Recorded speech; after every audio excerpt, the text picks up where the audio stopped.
What's the good word, y'all? DKB here. So we have some interesting quarterback news that for once isn't centered around Aaron Rodgers, Derek Carr, or even Zach Wilson. In this situation, we're covering Mike White and some of his recent comments that he had about potentially staying with the Jets, his recovery from the ribs, that if I remember correctly, were fractured or broken, and then the prospects of him joining another AFC East team. So if you want to get started with what his thoughts about remaining with the New York Jets were, he said, like I said, the locker room's fantastic. I talk to those guys every day. I don't know. We have to see.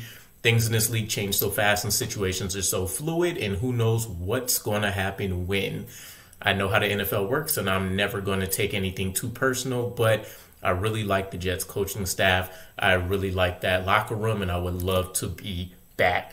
Now, again, this is recent, so we're talking about in regards to his comments about the coaching staff. That means he loves the new additions. Nathaniel Hackett, Zach Azzani, you're talking about Todd Downing being there. So it seems like he doesn't necessarily have the same gripes and concerns with, that most of the staff or personnel anyways seem to have had with Mike LaFleur.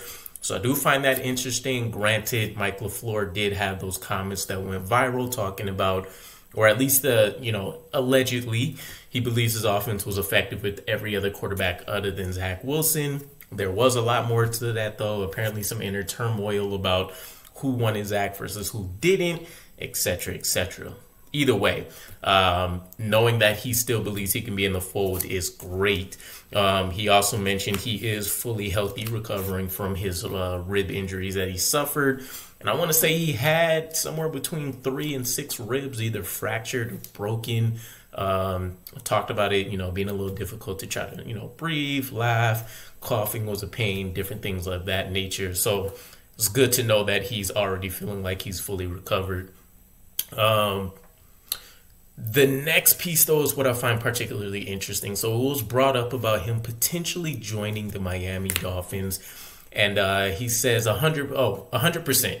Selfishly, from a personal standpoint, obviously growing up down there, I'd love to go home. But from a football standpoint, it's a very talented offense. Really good young group of guys. You can tell they're starting to build something special down there.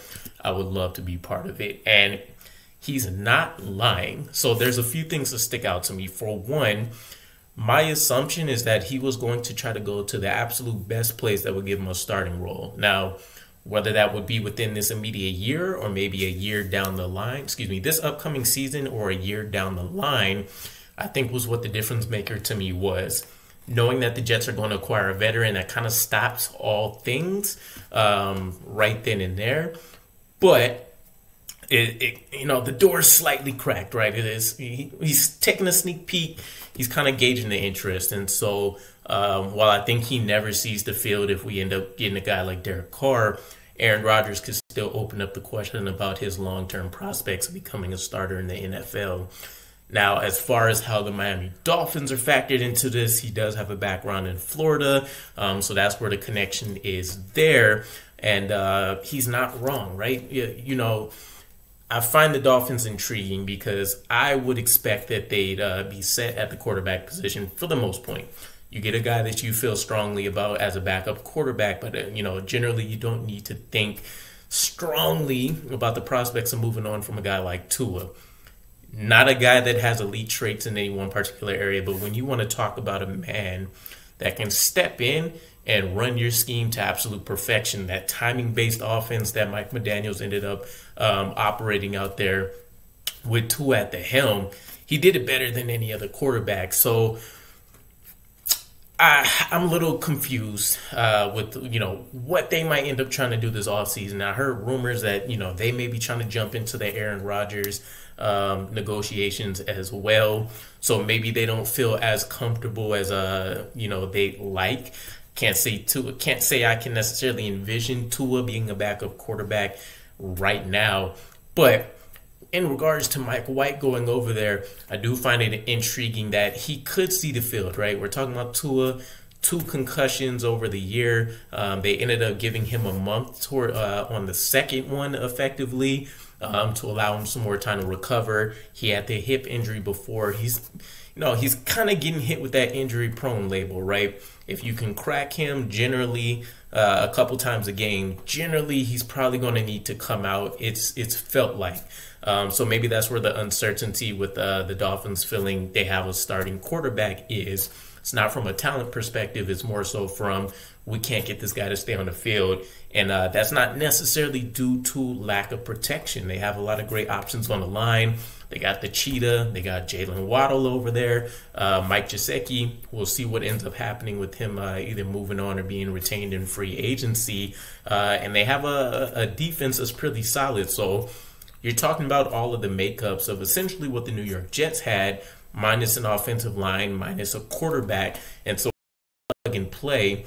A lot of people also felt like, I don't know, I guess you can say Mike White was our most effective option by far, factoring in Joe Flacco, factoring in Zach Wilson, factoring in Chris Streveler, with him popping in for a brief stint. Mike White definitely seemed like he was the guy that probably would have put up the best stats in our offense. He's definitely shown spurts of starting potential. Can he be a long-term starter? Who knows? But I would definitely say I wouldn't enjoy the prospects of, if Tua's injured at some point during the season and we have to play a guy like Mike White, who goes from their backup quarterback to their starting quarterback in the season, I would be a little bit concerned about our chances of winning to a certain degree. I have a pretty high amount of confidence in either Aaron Rodgers or Derek Carr, depending on which one joins us. But I can't say that it's ever felt like it was going to be an easy win at any point playing the Miami Dolphins. And, minus that first game, which turned into a blowout, I think we kind of seen that as well, right? We're talking about an offense that at all times can operate at an elite level if they have a quarterback that's able to go out there and just hit some basic slant concepts, some out routes, some of the things that Mike Daniel's been able to string together to open his wide receivers up. They ended up being pretty limited with Skylar Thompson, who's a guy that never really should have seen the field to begin with. And they still ended up having some, pretty much a more effective offense than we did at any point with a guy like Zach Wilson at the helm. So Mike White potentially becoming a Dolphin could be problematic for us in our quest to finally reach the playoffs, finally factor in as a division winner in the AFC East for us. I can't say I would love it. I would definitely prefer Mike White to go to a team like the Rams, which we've also heard of, sit behind Matthew Stafford. He also has injury concerns, and you try to find your way into playing time in the NFC, which will also be a easier path to him, getting some wins, potentially taking the team to the playoffs, potentially taking the team to the Super Bowl. So let me know what your guys' thoughts are. Mike White potentially on his way to the Dolphins, yay or nay? How concerned would you be? Either way, appreciate you guys. I'll catch you again. Peace.